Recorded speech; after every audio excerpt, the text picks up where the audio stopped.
நமஸ்காரம். உங்க கல்பனா ஸ்ரீகாந்த். மகர ராசி மற்றும் மகர லக்ன அன்பர்களுக்கு இந்த ஏப்ரல் மாசம் எதுல சூப்பரா இருக்கு, எதெல்லாம் ரொம்ப ரொம்ப ரொம்ப காஷனா இருக்கணும் அப்படின்றது தெளிவா உங்களுக்கு சொல்ல போறேன். ஸோ ஸ்கிப் பண்ணாம கடைசி வரைக்கும் நீங்க இந்த பதிவை பாருங்க. அண்ட் மேலும் பல ரூபத்துல எனக்கு சந்தோஷமா இருக்கிறது என்னன்னா, நீங்களாம் அப்பாயின்மெண்ட் வாங்கிட்டு வரும்போது நீங்க சொல்றது, மேடம் மாதப்பலன் எந்த அளவுக்கு எங்களுக்கு ஹெல்ப் பண்ணது தெரியுமா அப்படின்னு சொல்றீங்க. இதெல்லாம் பெரும் உற்சாகத்தை கொடுக்குது, ரொம்ப ஸ்ட்ரெயினிங்கா இருந்தா கூட. சரி, இந்த மாசம் உங்களுக்கு எப்படி இருக்கு அப்படின்னா, நல்லா ஞாபகம் வச்சுக்கோங்க. 3ஆம் வீட்டுல சனி இருந்தா சூப்பர். ஆனா அந்த சனி பகவான் உங்களுடைய ராசிநாதன், அவருக்கு பிடிக்காத சூரியன் செவ்வாயோட டிராவல் பண்ணோன்னா எப்படி இருக்கும், உங்க மனசு போராடிட்டு இருக்கும் அப்படின்றத ஞாபகம் வச்சுக்கோங்க. எந்தெந்த விஷயத்துல நீங்க காஷனா இருக்கணும் அப்படின்னா, தயவு செஞ்சு உங்க நேபரஸோட ரொம்ப ரொம்ப ரொம்ப ரொம்ப காஷனா இருங்க. அவங்க கிட்ட தேவையில்லாத பிரச்சனைக்குள்ள நீங்க போகாதீங்க. அவங்க ஏதாவது சிம்பிளா சொல்லணும் அப்படின்னா, டெய்லி நடக்கக்கூடிய இவெண்ட் தான். பக்கத்து வீட்டுக்காரங்க சக்கரைன்னு வராங்கன்னா, என் சக்கரை கூட உங்களுக்கு வாங்க தெரியாதா, ஆனா ரைட் நான் தரேன்னு சொல்லிட்டு அவங்க கொஞ்சோண்டு கேட்டா கூட நீங்க ஒரு டம்ளர் சக்கரை கொடுப்பீங்க. ஆனா அந்த வார்த்தை இருந்தது இல்லையா, அந்த வார்த்தை ரொம்ப குத்தலாகவும், நீங்க நாளைக்கு ஏதாவது கேட்க போனீங்கன்னா மட்டும், ஏன் இது கூட நீ வாங்கலையா, கொடுக்க மாட்டேன் போ அப்படின்ற மாதிரி அங்க ரிவெஞ்ச் எடுக்கிறதுக்கு உண்டான வாய்ப்புகள் நிறைய இருக்கு. ஸோ கம்யூனிகேஷன், எதை பேசுறோம், எப்படி பேசுறோம், அவங்க நிலையிலிருந்து நீங்க, அவங்க ஷூஸ்ல இருந்து நீங்க எது அவங்களுக்கு மனசு கஷ்டத்தை கொடுக்குமோ அதெல்லாம் நீங்க ரொம்ப கேர்ஃபுல்லா நீங்க பேசல அப்படின்னா, தேவையில்லாத சண்டை சச்சரவுகள் பெரிய லெவல்ல பிரச்சனை ஆகக்கூடிய வாய்ப்புகள் இருக்கு. ஏன்னா உங்களுடைய லாபஸ்தானாதிபதி செவ்வாய், உங்களுடைய 4ஆம் வீடு செவ்வாய், அந்த செவ்வாய் உங்க ராசிநாதனுடைய சேர்றதுனால கடைசியில இது மிகப்பெரிய போரா வெடிக்கிறதுக்கு உண்டான வாய்ப்புகள் கூட இருக்கு. அண்ட் மேலும் உங்களுடைய 8ஆம் அதிபதி யாரு, சூரியன். அந்த சூரியன் உங்க ராசிநாதனோட சேர்ந்து இருக்கும் போது சுத்தி முத்தி எதை பேசினாலும் என்ன பண்ணினாலும் ஏகப்பட்ட பிரச்சனைகளை நீங்க சம்பாரிச்சிடுவீங்க. ஸோ நீங்க பேசினது உங்களுடைய ஃபேமிலி மெம்பர்ஸ்க்கே பிடிக்காது. எத்தனை தடவை நம்ம கேட்டிருக்கோம், எத்தனை தடவை அவங்க கொடுத்துருக்காங்க, இந்த வார்த்தையை சொல்லாம உங்களால கொடுக்க முடியாதா, உங்களாலதான் பிரச்சனையே வருது அப்படின்றது பெரிய லெவல்ல பாதிப்புகள் வந்துடும். அதுலயும் நீங்க ஃபர்ஸ்ட் ஹாஃப்ல பேச்சு அப்படின்ற ஒரு விஷயத்த ஜிப் போட்டுக்கணும் அப்படின்றது ஞாபகம் வச்சுக்கோங்க. நீங்க ஒரு ஃபங்க்ஷனுக்கு போறீங்க செய்றீங்க அப்படின்னா, எந்த ஒரு கிண்டல் கேலி அப்படின்றதே வேண்டாம். நீங்க யதார்த்தமா சொன்னீங்கன்னு சொல்லுவீங்க, ஆனா அது மற்றவங்களுக்கு ஈட்டி பாயிற மாதிரி பாயும் அப்படின்றதுல டவுட்டே இல்லை. ஏன்னா 8ஆம் வீட்டுல கேது சார், 8ஆம் வீடு அப்படின்றது சூரியனுடைய வீடு. அப்ப மறைமுக எதிரிகளை நீங்க சம்பாதிச்சிடுவீங்க அப்படின்றது ஞாபகம் வச்சுக்கோங்க. அதே மாதிரி உங்களுடைய சீக்ரெட்ஸ் எதுவாக இருந்தாலும் சரி, உங்களுடைய கஷ்ட நஷ்டங்கள் எதுவாக இருந்தாலும் சரி, உங்களுடைய பாசிட்டிவ் உண்டான சீக்ரெட்ஸ் எதுவாக இருந்தாலும் சரி, தயவு செஞ்சு இப்ப வெளியில சொல்றதுக்கு கரெக்டான ஒரு காலகட்டம் அல்ல. சோ உங்களுடைய சீக்ரெட்ஸை உங்களுக்குள்ளேயே நீங்க வச்சுக்கோங்க. அதே மாதிரி நீங்க மனசு ஆத்திக்கணும் அப்படின்னு சொல்லி உங்க ஃபேமிலியோட டைம் ஸ்பெண்ட் பண்ணணும்னு நினைச்சா கூட இப்ப அதுவும் நடக்காது. சோ அப்படி இருக்கும்போது சிவனேனு கிருஷ்ணா ராமான் இருக்கிறது தான் உங்களுக்கு ரொம்ப நல்லது. ஆனா உங்களுடைய ஒர்க் ஃப்ளோ எல்லாம் நல்லா போகும், அதுல பயப்பட வேண்டிய அவசியங்கள் இல்லை. ஏன் அப்படின்னு எடுத்தோம்னா, உங்களுக்கு ஒர்க் அப்படின்ற இடம் 10ஆம் வீடு, அங்க குரு பகவான் பாக்குறாரு. சோ அந்த இடத்துல நீங்க வாட்டி ப்ரொசீட் பண்ணுங்க.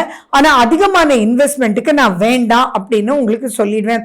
இப்ப கேட்ட இடத்துல உங்களுக்கு கடன் எல்லாம் கிடைக்கும். கடைசியில போய் ஓ சூப்பரா இருக்கே அப்படின்னு சொல்லி மெகாவா இன்வெஸ்ட் பண்ணலாம் அப்படின்னு சொல்லிட்டு இப்ப இன்வெஸ்ட் பண்றது தப்பு.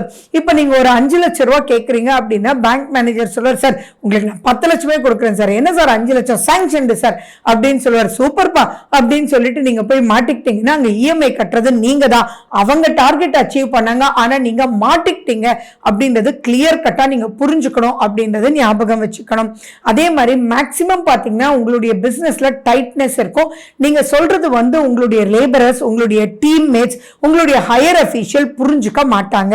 சோ அப்ப எந்த ஒரு விஷயமா இருந்தாலுமே நீங்க டாக்குமெண்ட் பண்ணணும். ஃபார் எக்ஸாம்பிள் 10ஆம் தேதி ரெடி ஆயிடும் இல்லப்பான்னு கேட்டிருப்பாங்க, ஆனா அந்த 10ஆம் தேதின்றது அவங்களுக்கு போய் சேர்ந்திருக்காது. அப்ப நீங்க என்ன பண்ணணும், ஒரு வாட்ஸ்அப்ல 10ஆம் தேதி இது ரெடி ஆயிடும் இல்லையா அப்படின்றத நீங்க எழுதி அதுக்குண்டான பதில நீங்க டாக்குமெண்ட் பண்ணிக்கணும்.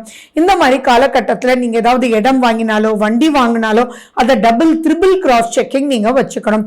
பொதுவாகவே ஒரு லீகல் ஒப்பீனியன் நம்ம கேட்டுக்கோ இல்லையா, இப்ப 3-4 பேர்த்து லீகல் ஒப்பீனியன் வாங்கிக்கிறது ரொம்ப ரொம்ப ரொம்ப ரொம்ப சிறப்பு. ஏன்னா நீங்க போய் கேட்டு கேட்டவங்க கரெக்ட் தான், ஆனா அந்த லாயர் ஏதோ ஒரு டென்ஷன்ல இருந்து அதை வந்து ஓகேவோ அல்லது உள்ளதை மாத்தி சொல்றதுக்கு உண்டான வாய்ப்புகள் இருக்கு. மகர ராசி மகர லக்ன அன்பர்களே, தயவு செஞ்சு உங்களுடைய திசா புத்தி அந்தரம் எப்படி இருக்கு அப்படின்னு பாத்துருங்க. ஏன்னா உங்களுக்கு 8ஆம் வீட்டுல கேது, அதுவும் சூரியனுடைய வீடுன்றதுனால தேவையில்லாத வம்பு வழக்குகள் பிரச்சனைகளை தேவையில்லாம கூட்டிட்டு வந்து கடைசியில இவங்களை பிரச்சனை பண்ணாங்க அப்படின்ற அளவுக்கு உங்களுக்கு மைனஸ் ஆயிட்டு போகக்கூடிய வாய்ப்புகள் இருக்கு. ஃபாரின் சான்சஸ் உங்களுக்கு எக்கச்சக்கமா இருக்கு. இம்போர்ட் அண்ட் எக்ஸ்போர்ட் நடக்கக்கூடிய வாய்ப்புகள் கூட இருக்கு. பட் அதுலயுமே ரொம்ப ரொம்ப கேர்ஃபுல்லா இருக்கணும் இன் டாக்குமெண்டேஷன்.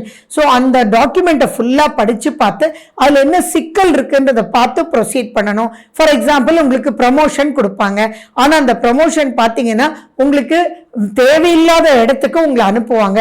அந்த இடத்துல உங்க கூட ஒர்க் பண்றவங்க திருப்தியா இருக்க மாட்டாங்க.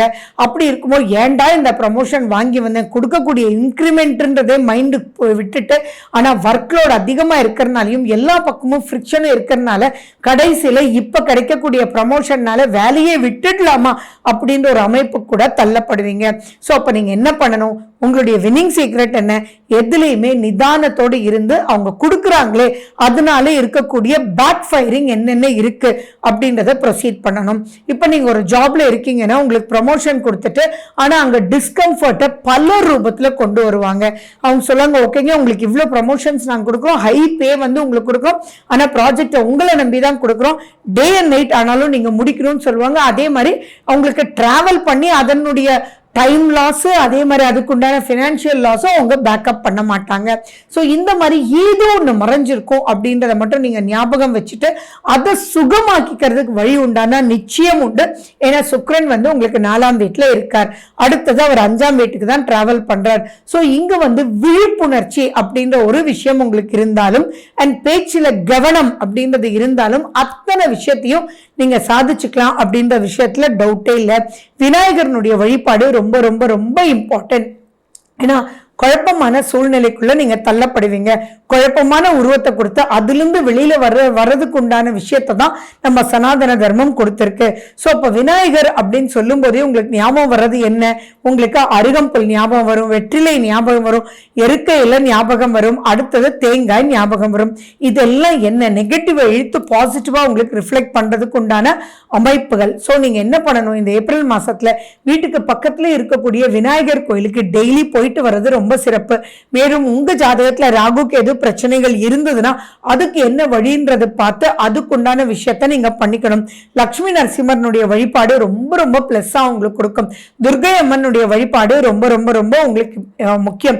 புதனை வந்து நீங்க மைண்ட்ல வச்சுக்கோங்க. ஸோ புதன் அப்படின்னாலே பிளானிங், கம்யூனிகேஷன், பிரசன்டேஷன் அப்படின்றத மைண்ட்ல வச்சுட்டு நீங்க உங்க வேலையை நீங்க வாட்டி பார்த்துட்டு மற்றவங்க கிட்ட எதிர்பார்க்காம ப்ரொசீட் பண்ணீங்க அப்படின்னா சம்திங் ரியலி சூப்பர். எந்த அளவுக்கு நீங்க காஷனா இருக்கணும்னா, ஃபார் எக்ஸாம்பிள் நீங்க 4 மணி நேரம் பஸ்ல ஒருத்தரோட போறீங்க அப்படின்னா கூட ஃபர்ஸ்ட் வந்து அவருக்கு ரொம்ப உங்களை பிடிக்கும், ஆனா அதுக்கப்புறம் பாத்தீங்கன்னா ஏதோ நீங்க பேசுறது செய்யறது எல்லாமே அவங்களுக்கு இரிட்டேட் ஆகி உங்களை விட்டு தூரம் போய் உட்கார்ந்துக்குவாங்க. அப்ப எந்த அளவுக்கு நீங்க காஷனா இருக்கணும்ன்றதை மட்டும் நீங்க தெளிவா புரிஞ்சுக்கிட்டீங்கன்னா போதுமானது. கண்டிப்பா விநாயகரனுடைய வழிபாடு, முருகனுடைய வழிபாடு ரொம்ப ரொம்ப இம்பார்ட்டன்ட். உங்களுடைய ஆரோக்கியத்துல டபுள் ட்ரிபிள் எச்சரிக்கை இப்போ வந்து தேவை. ஃபுட் பாய்சன் ஆகிறதுக்கு நிறைய வாய்ப்புகள் இருக்கு. எதனால இந்த சங்கடம் ஏற்பட்டதுன்னே தெரியாம திரும்பி ஒரு பிளட் டெஸ்ட், மறு பிளட் டெஸ்ட், ஆயுர்வேதம், அலோபதி அப்படின்னு சுத்தல்ல விட்டு கடைசியில எதுலையுமே தீர்வு பார்க்காம இருக்கக்கூடிய அமைப்பும் இந்த ஏப்ரல் மாசம் உங்களுக்கு இருக்கு. ஸோ இவ்வளவு விஷயங்கள் இருக்கும்போது உங்க சந்திராஷ்டமத்தின் போது ரொம்ப ரொம்ப ரொம்ப கேர்ஃபுல்லா இருக்கணும். அந்த ரொம்ப ரொம்பன்றது அனைத்து விஷயத்திலையும் ஞாபகம் வச்சுக்கோங்க. ஸோ நீங்க வந்து ஆக்சிடென்ட்ஸ் ஆகிறதுக்கும் நிறைய வாய்ப்புகள் இருக்கு.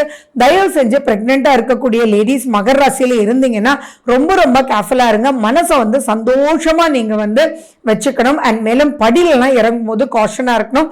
பிரெக்னென்ட் மட்டும் இல்ல, நார்மலா இருக்கக்கூடிய லேடிஸ், ஜென்ட்ஸ் யாராக இருந்தாலும் சரி, போன் பேசிட்டே வந்து படியில இறங்குறது, போன் டெக்ஸ்ட் பண்ணிட்டே படியில இறங்குறது, போன் பேசிட்டே வந்து வண்டி ஓட்டுறது, இதெல்லாம் பண்ணீங்கன்னா நிறைய உங்களுக்கு தான் பேதம்ன்றது ஞாபகம் வச்சுக்கோங்க. ஸோ அப்படிப்பட்ட சந்திராஷ்டம நாட்கள் எப்போ அப்படின்னா 25ஆம் தேதியிலிருந்து 28ஆம் தேதி வரைக்கும் மகர ராசி அன்பர்களுக்கு சந்திராஷ்டமம். அது எந்த டைம்ல ஆரம்பிச்சு எந்த டைம்ல முடியுதுன்னு தெரிஞ்சுக்கணும்னா நான் ரெகுலரா உங்களுக்கு மாசம் உங்களுக்கு ஷார்ட்ஸ்ல அண்ட் ரீல்ஸ்ல உங்களுக்கு கொடுக்குறேன்.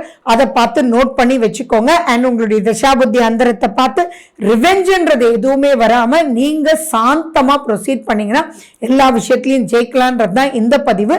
So wish you good luck. வாழ்க வளமுடன். நன்றி, வணக்கம்.